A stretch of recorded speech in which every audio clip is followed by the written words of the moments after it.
How's it going, everybody? It's C-RadTV back here in another video. So, of course, it's time for another Detroit Lions NFL draft preview for the 2022 draft in Las Vegas. So, the last time in the draft previews, we took a look at the best round one quarterback prospects. And in this one, we're going to go to the next big need on the Lions, which is the top round one wide receiver prospect. Since wide receiver is still a very big need. And I'll be honest here, I think the Lions should address the wide receiver position at 32. Like, the Lions can go a lot of different directions with that 32nd overall pick. Because we already know they're going to probably go Hutchinson or Thibodeau at number 2. But 32, that's a whole different ballpark. So yeah, we're going to take a look at some of the top wide receiver prospects and see how they look. And see if the Lions should take a chance at them at number 32 or not. So, anyway, with that out of the way, let's go ahead and let's jump right into it because we got a handful of them here. So the first receiver we're going to go over here, hailing out of Ohio State, standing 5'11", weight 192 pounds, we got Garrett Wilson. So for Garrett, his strengths, he's the embodiment of smooth. He's a clean route runner, creates separation with ease in any capacity. He coupled with that is incredible release, swiftly gets going out of his routes. Gives him a huge advantage in the quick game. Its versatility succeed inside and out, and athleticism to be a big play threat anytime he's targeted. In terms of his weaknesses, though, finding weaknesses in his game can be very difficult. He's well-rounded as they come. He could use some work at bringing down balls at the high point, but that's kind of a nitpick. Despite the length, though, he was shaky when it came to going up and getting the football, and with his wingspan, he should be able to be more effective as a red zone threat. Again, it's just a minor gripe and more of a nitpick given everything else he offers, but, something that could be improved, and all I have to say is, hey, there's always room for improvement at the end of the day. You always should be striving to get better every day. In terms of his NFL comparison, he's been compared to Calvin Ridley of the Atlanta Falcons. So, if the Lions want to have any chance of taking him, they would more than likely have to trade up very big from 32. But, yeah, he's a talented player. Whoever gets him's getting a damn good receiver, that's for sure. He has interest, but I don't think the Lions are going to be able to trade up into a good enough position to get him. But, hey, whoever gets him's getting a damn good one, that's for sure. So the next receiver we're going to go over here, hailing out of USC, standing 6'4", weighing 210 pounds, we got Drake London. So for Drake, he's your prototype hands wide receiver, so he's very good at getting the football with his hands, and very good with those hands. In terms of strength, he has excellent size and catch radius, allows him to win jump ball situations. His hands are quick and he's urgent to finish the catch process, has an incredible lateral agility, allows him to launch out of route breaks. He's creative with his tempo. He's tough to predict in man coverage. He's a great downfield ball tracker, can adjust to partway thrown passes. He's natural at creating yardage after the catch. Plays with rare vision, finds cutback lanes, hits openings as a runner. Body control coordination allows him to win at the boundary. In terms of his weaknesses, though, his energy and effort in the run game varies too often. Like, some plays he gives it his all, some plays he just half-asses it. So, he's got to be able to give it everything he's got every play. He can't half-ass it, or choose when to half-ass, or choose when to go hard. Like, you got to go hard every single fucking play. He lacks the ideal burst to surprise NFL corners at the line of scrimmage. He's more of a build-up speed runner than someone that will just take the top off of defense. He always looks for an extra move instead of just hitting the gas. And there are some red flags because last year he did fracture his right ankle after only 8 games. So that is a bit of a concerning because of injuries. Because is this going to become a reoccurring theme? Could this lower his draft stock? He did still win Pac-12 Offensive Player of the Year despite that ankle injury. In terms of his NFL comparison, he's been compared to A.J. Green of the Arizona Cardinals. That injury, it could lower his stock to maybe into a good decent enough position, maybe to trade up. I would definitely take a gamble on him. The problem is he's not going to be available at 32. I think if the Lions really want Drake London, they're going to have to trade up probably into the teens to have a chance. And I think a trade up from 32 is probably likely. The Lions may have to trade up to get their guy. So yeah, if they're going to trade up, I think Drake London should be the target for sure. So the next receiver we're going to go over, we got hailing out of Cincinnati, standing 6'3", weighing 210 pounds. We got Alec Pierce. So Alec, his strengths, he has an alpha receiver build, great size and catch radius. Ball skills aren't always consistent, but his flashes are special. He's able to high point passes. He can win above the rim regularly. He's a high effort blocker, has adequate play strength to take on safeties and win against them. He is a legitimate vertical threat, can beat corners over the top. His body control is impressive. He's able to stop on a dime, can get reoriented towards the ball. He has natural hands catcher. Doesn't have to secure passes to his body. He's a very well-rounded player. In terms of his weaknesses, though, he's not particularly dynamic after the catch, though. He won't be able to make many tacklers miss in the open field. His foot quickness and lateral agility is only slightly above average. Hand technique against the press, though, is still work in progress. Hey, always room for improvement. Body language along his routes could use improvement. Hey, like I just said, always room for improvement. You should always be striving to get better every day. In terms of his NFL comparison, he's been compared to Nico Collins of the Houston Texans. Now, definitely has a lot of upside for sure. He definitely could be in play for 32. I think he could go in the 20s, somewhere in that area. The Lions might have to trade up a few positions if they want to have a shot at him, but definitely somebody maybe to take a shot at for sure. So the next receiver we're going to go over here, hailing out of Arkansas, standing 6'3", weighing 230 pounds, we got Treylin Burks. So for Treylin, he's your prototype after the catch wide receiver, so he's very good with yards after the catch once he gets that ball again away from defenders. In terms of his strengths, he's absurdly large with rare physical traits for the wide receiver position. He's versatile enough to be used in the motion, in the slot, and out of backfield, so you can line him up almost anywhere on the line or even as a running back for a jet sweep or anything like that. He's a strong lower half, allows him to maintain his balance through tackle attempts. His hands are reliable for scooping misplaced passes. He has easy speed, which allows him to stack corners and win vertically. He's a quality ball tracker, can haul in throws over his shoulder without breaking stride. His highlight reel catch radius means everything is in his airspace, so he's very good at getting those catches and probably could make Sports Center highlight tonight or Ram 1v1. Now, in terms of his weaknesses, though, he's played primarily in the slot, though it may take some time to fully transition to playing outside at wide receiver 1 or wide receiver 2. His size and strength as a blocker is adequate. Seems disengaged and uninterested, so he's going to have to learn to do that, too, especially when the Lions are going to be a run-heavy team. His timing and technique, they're not yet polished. He will be more reliant on winning with physicality along his routes in the NFL. You know, his effort varies from game to game. Like, one game he gives it everything he's got, and the next game he's inconsistent as all hell, so he's got to learn to be more consistent. In terms of his NFL comparison, he's been compared to retired wide receiver David Boston. You know, Treylin Burks, he has a lot of upside, but I've been looking at him for the last couple months. Definitely somebody I would have him play at 32. Don't know if he'll be at 32, though. I think the Lions would have to trade up to have a shot at him. You know, but if the Lions don't get him, then whoever is, they're getting a decent receiver for sure. I think he has the potential to do some big things. So the next receiver we're going to go over here, hailing out of Alabama, standing 6'2", weighing 189 pounds, we got Jameson Williams. So for Jameson's strengths, he feels like a perfect fit for today's game. With breakaway speed, can take the top off of defenses, and impressive agility can be seen in his footwork. He creates separation and does damage with a ball in his hands. He's also a pro when it comes to ball tracking. Quickness allows him to pace himself properly for a fluid catch almost every time. In terms of weaknesses, the most obvious red flag for sure was the torn ACL he suffered in the national title championship game. While, you know, any draft pick should be made for the long-term future of the team, though, the immediate impact of Williams is going to be forfeited so he can properly recover from the injury, because ACL injuries are no fucking laughing matter. So yeah, that is definitely a red flag. It will be a massive gamble taking him regardless, because is this going to become a reoccurring theme? Is he still going to have that explosiveness when he fully recovers? You know, all that question is going to be there. But other than that, though, he'll also need to work on his slender build and his lack of physicality at the catch point. While he does have tremendous breakaway ability, he does need to get stronger to be a complete receiver at the next level. In terms of his NFL comparison, he's been compared to Deshaun Jackson of the Las Vegas Raiders, and we all know Deshaun is very good at going deep.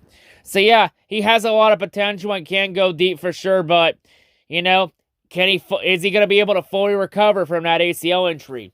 You know, that red flag, that could drop him all the way down to 32. And you know what? At this point, I'd be willing to take a gamble on him. I would be willing to take a risk on him. He'd be definitely a high risk. But if he recovers well and his explosiveness remains the same, that high risk could be high reward for sure. So the next receiver we're going to go over here, hailing out of Ohio State, standing 6 feet tall, weighing 190 pounds, we got Chris Olaf. So for Chris, he's a prototype route running wide receiver, so he's very good at running his routes. In terms of strengths, the name of his game, though, is footwork. Has excellent route running ability, separation comes easy, has excellent spatial awareness to get his feet down, or to manipulate space for extra yardage. With his quickness, though, also a threat with the ball in his hands. He's able to make defenders miss their burst past the defense at the second level to make the big play. In terms of his weaknesses, though, even though he is one of the safest receiver options in this class, like out of every receiver you can possibly pick, their safest option is Olaf. However, though, there is question of upside, though. He was the third option for this year's pass-seeing offense on Ohio State. And he can have some issues in terms of natural hands, though. While he is quick, though, he can struggle to adjust and secure the catch.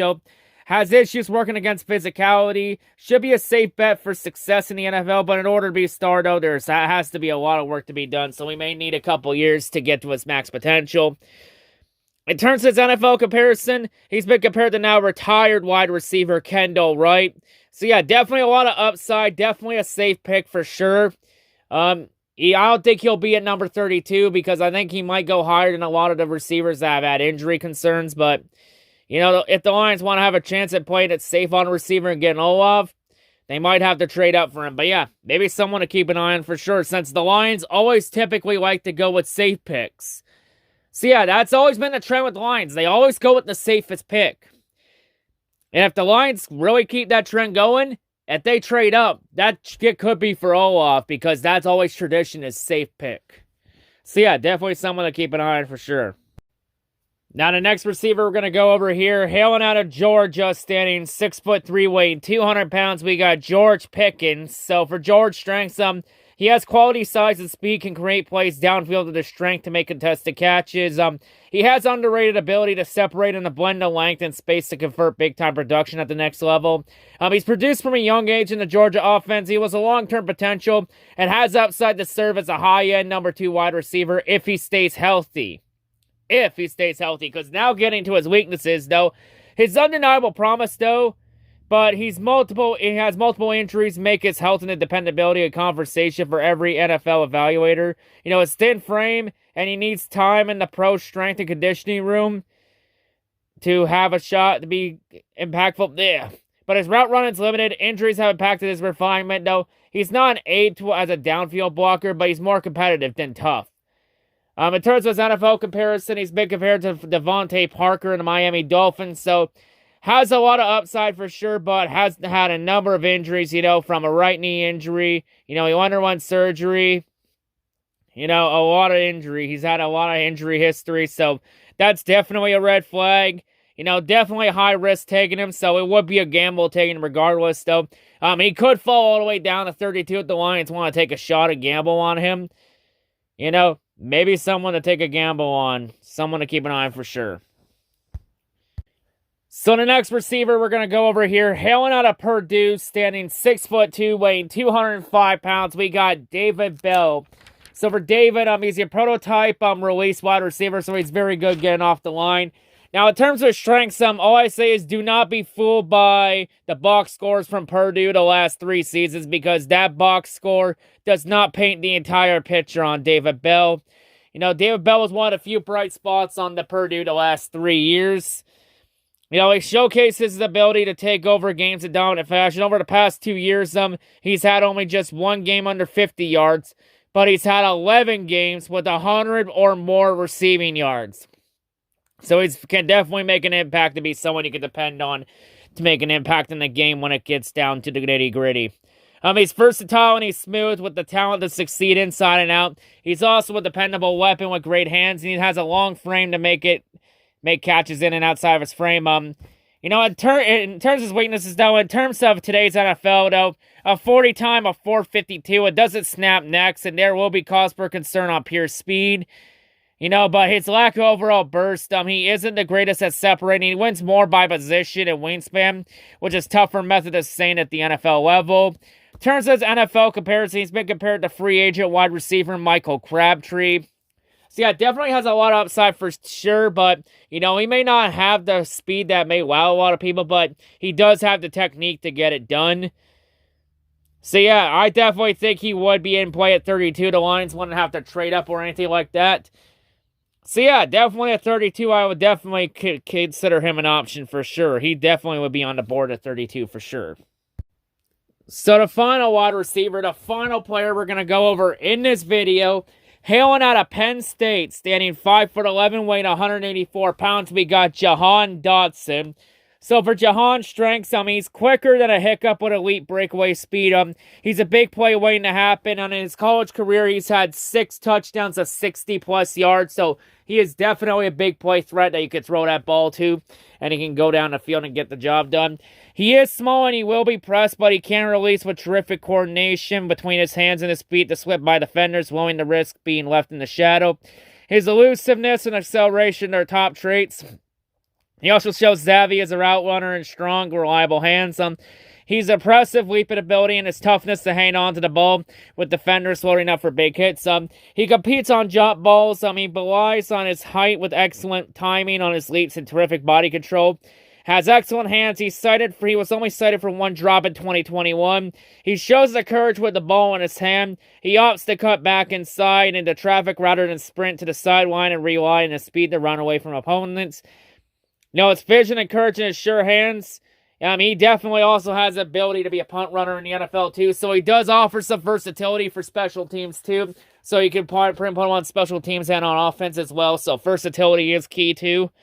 In terms of his weaknesses, though, he has below average height, though. His spindly frame and invites concerns about durability. He didn't miss a game at Penn State due to injury, though.